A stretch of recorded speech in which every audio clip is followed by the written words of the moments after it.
ओम अज्ञानतिमिरन्धस्य ज्ञानाञ्जनशलाखया चक्षुरुन्मिलितं येन तस्मै श्रीगुरुवे नमः।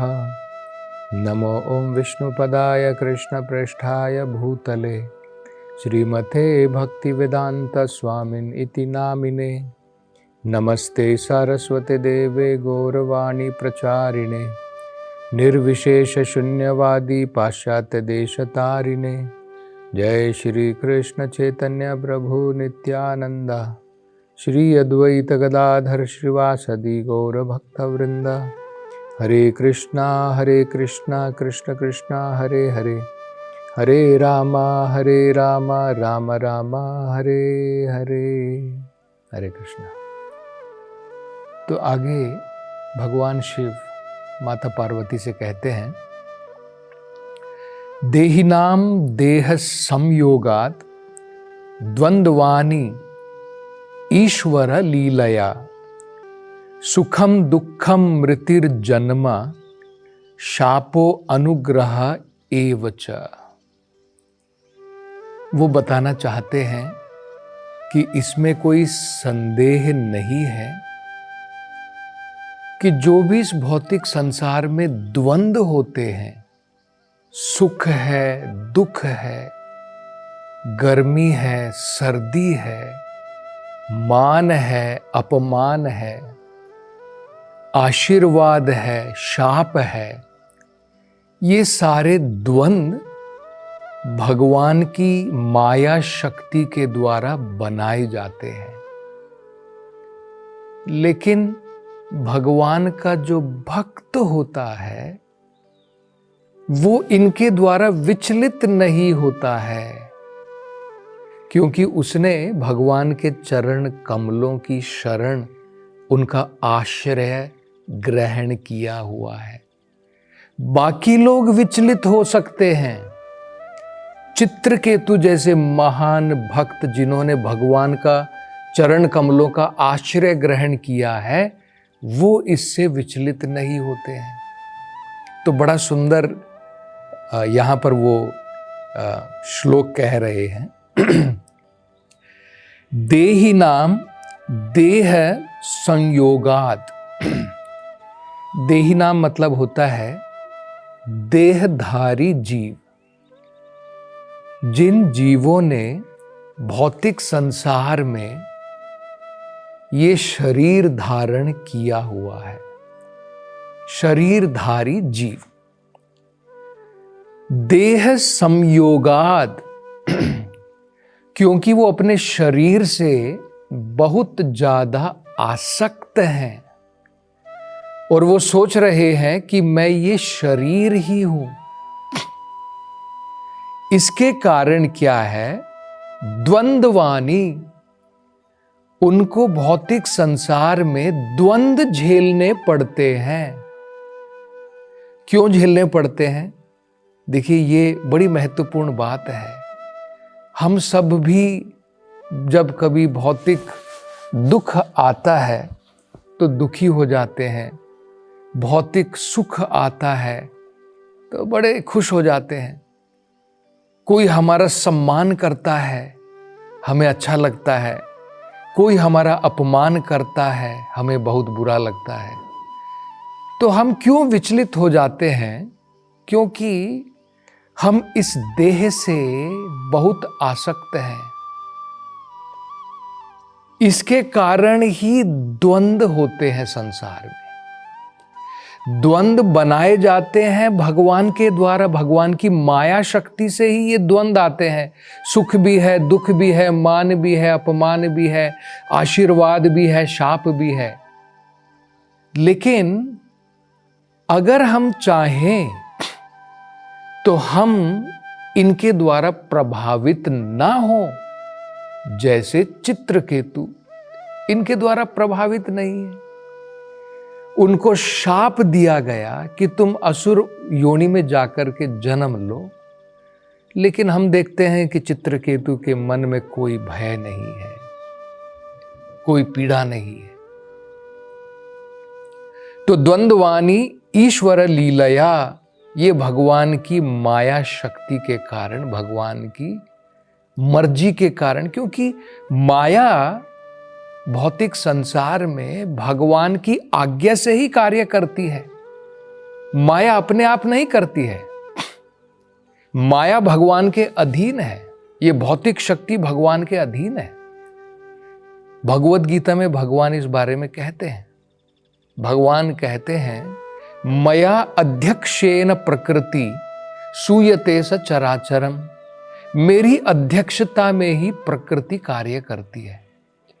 ब्रह्म संहिता में भी भगवान कहते हैं, सृष्टि स्थिति प्रलय साधना शक्ति रेखा छायेव यस्य भुवनानि बिभर्ति दुर्गा इच्छानुरूपमपि यस्य च चेष्टते सात् गोविंदमादि पुरुषम तमहम भजामि। कि दुर्गा में, इस भौतिक प्रकृति को दुर्गा भी कहते हैं, वो भगवान की भौतिक शक्ति है। उनके अंदर में इतनी असीम शक्ति है, सृष्टि भी कर सकती है, प्रलय भी कर सकती है, इस भौतिक संसार का पालन भी कर सकती है। लेकिन उदाहरण दिया है, छायेव यस्य, वो भगवान की छाया की भांति कार्य करती है। जैसे उदाहरण के तौर पर हमारी छाया हमसे आत्मनिर्भर नहीं है, हमारे ऊपर निर्भर है। हम हाथ को जैसे हिलाएंगे, हाथ की छाया भी वैसे ही हिलेगी। इच्छानुरूपम, भगवान की इच्छा के अनुसार माया शक्ति कार्य करती है।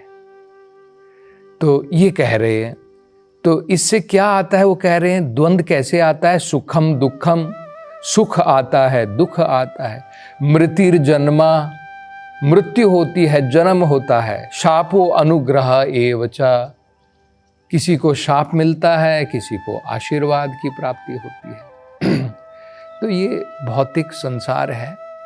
लेकिन चित्रकेतु जैसे महान भक्त जिन्होंने भगवान का आश्रय ग्रहण किया है, उनके ऊपर इसका कोई प्रभाव नहीं रहता है। भगवान की कृपा के द्वारा ये जो है माया के प्रभाव से परे रहते हैं, इन द्वंद्वों से परे रहते हैं।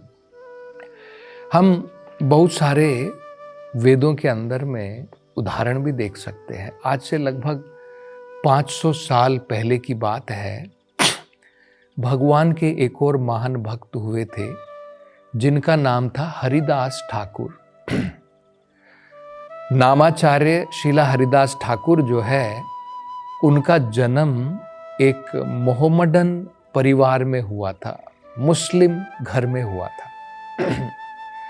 लेकिन वो चैतन्य महाप्रभु के प्रभाव के कारण भगवान कृष्ण के महान भक्त बने। दिन प्रतिदिन भगवान के 3 लाख नामों का जप किए बिना वो आहार भी ग्रहण नहीं करते थे। इतनी उनकी भगवान के नाम में निष्ठा थी। तो वहां के जो मुस्लिम समुदाय के बाकी लोग थे, उनको हरिदास जी से ईर्ष्या होने लगी कि ये हमारे मोहम्मडन परिवार में जन्म लेकर के ये हिंदू बन गया है, सनातन धर्म का पालन कर रहा है। तो वहां के जमींदार ने, जो राजा था वहां का, उसने हरिदास ठाकुर को विचलित करने के लिए उसने जो है 22 मार्केट जगहों पर उनको जो है कोड़ों से लगाम के द्वारा पीटा गया, उनकी पीठ को। लेकिन हरिदास ठाकुर जो है, उन्होंने सब कुछ सहन किया, क्योंकि भगवान का भक्त, उनका मन चैतन्य महाप्रभु के चरण कमलों पर था और उनका ध्यान भगवान के नाम पर था। तो जब व्यक्ति भगवान के नाम में, भगवान के चरण कमलों पर, उनके ध्यान में डूबा है, तो भौतिक संसार के द्वंद्व, सुख दुख, मान अपमान, आशीर्वाद, शाप, ये सब उसको जो है विचलित नहीं कर सकते हैं। ये यहां पर भगवान शिव माता पार्वती को बता रहे हैं। अब आगे देखिए वो कहते हैं, अविवेक कृत पुंसः ही अर्थभेद इव आत्मनि गुण दोषा विकल्पश्च भित एव सृजीवत कृतः। वो कह रहे हैं इस भौतिक संसार में व्यक्ति दुख सुख मान अपमान ये सब क्यों भोगता है। देखिए बड़ा सुंदर उदाहरण देते हैं। वो कहते हैं अविवेक कृत पुंसः, जब व्यक्ति अज्ञान में होता है, जब व्यक्ति अज्ञान में होता है तो क्या होता है, अपनी विवेक शक्ति का, अपनी बुद्धि का सही प्रयोग नहीं कर सकता है समझने के लिए। तो क्या करता है, अविवेक, अविवेक से कार्य करता है, अज्ञानता में कार्य करता है। उससे क्या होता है, अर्थभेद इव आत्मनि, अर्थभेद इसलिए अलग अलग वैल्यू देता है। अर्थ मतलब वैल्यू देना, अर्थ देना, मूल्य देना। अरे स्वर्ग लोक अगर मैं गया बहुत बढ़िया है, नरक लोक गया तो बड़ा नीच है, किसी ने मेरा मान किया बहुत बढ़िया बात है, किसी ने मेरा अपमान किया, मेरी निंदा की, अरे ये तो मरने के बराबर है। तो ये जो वैल्यू हम लोग देते हैं मान को, अपमान को, भौतिक सुख को, भौतिक दुख को, क्यों देते हैं इतना मान? हम इसमें बराबर क्यों नहीं हो पाते हैं कि भाई मान अपमान ये सब भौतिक शरीर के लिए है, मेरे लिए थोड़ी है। मेरा कोई मान अपमान नहीं है, आत्मा का कोई इस प्रकार का भौतिक सुख दुख नहीं है, आत्मा तो इससे परे है। लेकिन अज्ञानता के कारण, अविवेक कृत, क्योंकि विवेक का सही प्रकार से प्रयोग नहीं कर पाते हैं अज्ञानता में, इसके कारण अर्थभेदा, मूल्यों में हम लोग भेद देखते हैं, ये अच्छा है ये बुरा है, इस प्रकार से भेद देखते, ये इसका कारण है, भगवान शिव बता रहे हैं। और दो बड़े सुंदर उदाहरण दे रहे हैं। देखिए पहला उदाहरण देते हैं, इव आत्मनि गुण दोष विकल्पश्च, जैसे व्यक्ति अपने आप में नींद के समय में, नींद में जब सपना देखता है, आत्मनि मतलब अपने आप में क्या देख रहा है, गुण दोष विकल्पश्च, कभी देख रहा है अच्छे गुण, कभी दोष देख रहा है ना।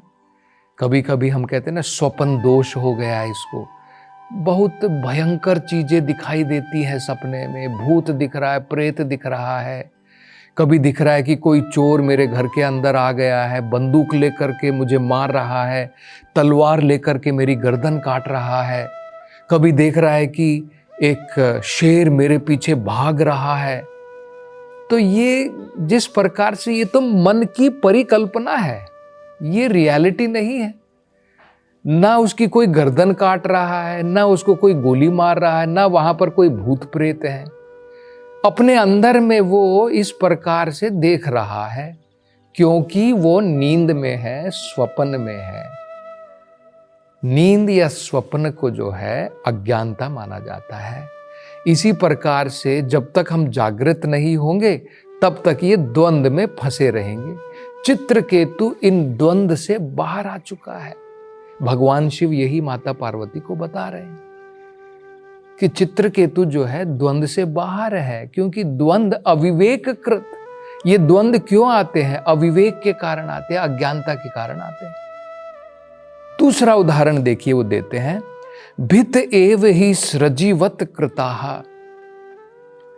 कई बार व्यक्ति जो है, मान लीजिए एक बड़ी सुंदर माला कहीं पर रखी हुई है, एक कमरे के अंदर में रखी है।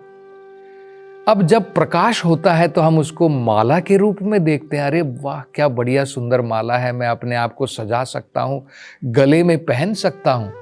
लेकिन अगर वहां पर थोड़ा अंधकार है तो व्यक्ति को संदेह हो सकता है, अरे ये तो माला नहीं, ये तो सांप है। देखिए अंधकार और अज्ञान के कारण व्यक्ति जो है उसी माला को सांप के रूप में देख सकता है। इसी प्रकार से भौतिक संसार में हम लोग देख सकते हैं कि व्यक्ति जो है एक चीज को अच्छी देखता है, एक चीज को बुरी देखता है। ये क्यों है? अज्ञानता, अविवेक कृत के कारण है। चैतन्य चरितामृत में एक बड़ा सुंदर उदाहरण दिया है समझने के लिए। वो कहते हैं, एता भद्र अभद्र ज्ञान सर्व मनोधर्मा। भौतिक संसार में अगर व्यक्ति सोचता है ये बड़ा शुभ है, ये बड़ा अशुभ है, भद्र मतलब अच्छा या शुभ, अभद्र मतलब बुरा या अशुभ है, ये जो ज्ञान है भद्र और अभद्र का, ये अच्छा है ये बुरा है, सब मनोधर्मा, ये सब मन का धर्म है, ये सब हमारे मन की कल्पना है, मन के विचार हैं। ए भालो ई मंदो ए सब भ्रमा, ये अच्छा है ये बुरा है, ये केवल हमारे मन का भ्रम है। असल में देखा जाए तो व्यक्ति कभी इस भौतिक संसार को सुख सोचता है, कभी दुख सोचता है। असल में देखें तो भगवान भगवत गीता में बताते हैं ये संसार तो दुख से भरा है, दुख योनि एव च दुखाल्यम अशाश्वतम। लेकिन भगवान की कृपा से, भगवान की भक्ति से कहा जाता है विश्व पूर्णम सुखायते। व्यक्ति जो है इस विश्व के अंदर में भी पूर्ण सुख की अनुभूति कर सकता है। ये हमको समझना है। तो और आगे भगवान शिव क्या समझाते हैं इसकी चर्चा हम अगली कथा में करेंगे। हरे कृष्णा।